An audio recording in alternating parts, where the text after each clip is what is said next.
अस्सलामुअलैकुम। दोस्तों, बनी इसराइल में एक औरत थी जो बहुत ही ज़्यादा खूबसूरत, हसीन और जमील थी। उसका हुस्न का यह आलम था कि जो कोई भी उन्हें देखता उस पर फिदा हो जाता था। लेकिन वह औरत बहुत ही ज़्यादा बदकार थी, अपने हुस्न का गलत फ़ायदा उठाती थी और लोगों से जिनाकारी किया करती थी। जिना करने के लिए वह औरत मोटी रकम लिया करती थी। वह जिनाकारी में इस तरह से डूबी हुई थी कि पूरी बस्ती वालों से उसका नाजायज़ ताल्लुकात था। वह जिना की पैसों से इतनी मालदार हो गई थी कि वह अपने लिए एक बड़ा सा महल बनवा लिया था और जिना करने के लिए वह अपने कमरे में एक सोने का पलंग बनवा लिया था। अब वह और भी ज़्यादा मोटी रकम लेने लगी।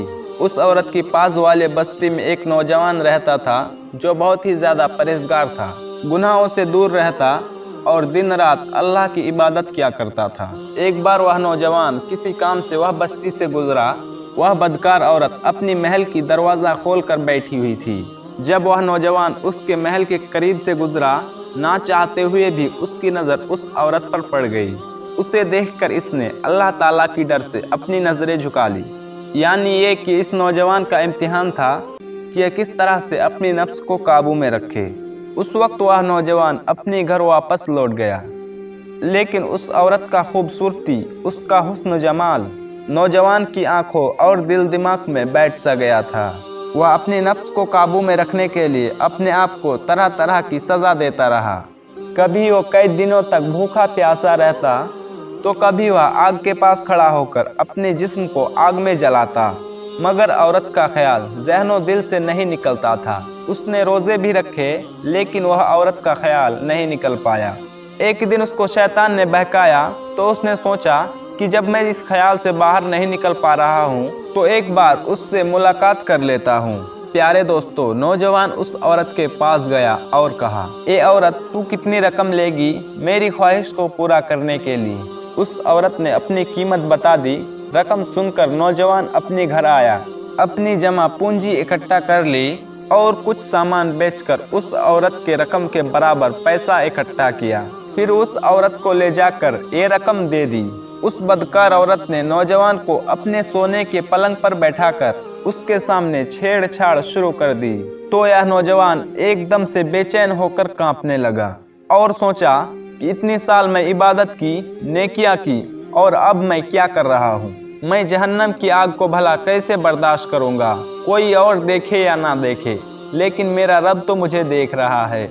बस ये ख्याल दिल में आना था और अल्लाह ताला का डर दिल पर गालिब आ गया और नौजवान ने औरत से कहा कि ये औरत, मुझे छोड़ दे, मुझे जाने दे। मैं वो काम हरगिज़ नहीं करूँगा जिससे मेरा रब मुझसे नाराज़ हो जाए, और जो रकम मैंने तुझे दी है वो चाहे तो तू अपने पास रख ले और मुझे जाने दे। औरत ने सोचा कि लोग मेरे साथ ये सब करने के लिए मरते हैं, पर पता नहीं क्यों ये नौजवान मना कर रहे हैं। लेकिन उस औरत ने उस नौजवान को जाने दिया। फिर उस औरत ने सोचा कि मैंने ना जाने कितने लोगों के साथ जिनाकारी की है, लेकिन मैंने किसी को अल्लाह के खौफ से डरता हुआ नहीं पाया।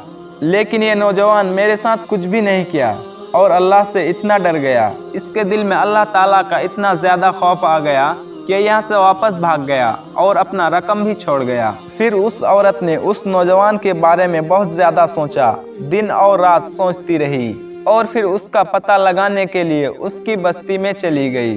उसका पता पूछते पूछते वह उसके घर के पास जा पहुंची। जब यह औरत उसकी दरवाज़ा तक पहुंचकर उसकी दरवाज़ा खटखटाती है, उसके छोटे भाई ने दरवाज़ा खोला और पूछा कि क्या काम है। तो औरत ने उस नौजवान के बारे में पूछा और कहा कि वह कहाँ है। तो उसके भाई ने कहा कि वह तो मेरा बड़ा भाई था और उसने न जाने ऐसी कौन सी गुनाह कर दी है कि डर के मारे कल रात ही उसका इंतकाल हो गया। ये बात सुनकर वह औरत बहुत ज़्यादा हैरान हुई और सोचने लगी कि उस नौजवान ने कोई गुनाह किया भी नहीं, फिर भी डर के मारे अल्लाह के खौफ में उसका इंतकाल ही हो गया, और एक मैं हूँ जो रोज़ाना न जाने कितना गुनाह करती हूँ। कल क़यामत के दिन मेरा क्या होगा? ये सोचते ही उस औरत के आंखों में आंसू आ गए। फिर वह सच्चे दिल से अल्लाह की बारगाह में तौबा कर ली। सच्चे दिल से तौबा करने पर अल्लाह ताला अपने बंदों की बड़े से बड़े गुनाहों को माफ़ फरमा देता है।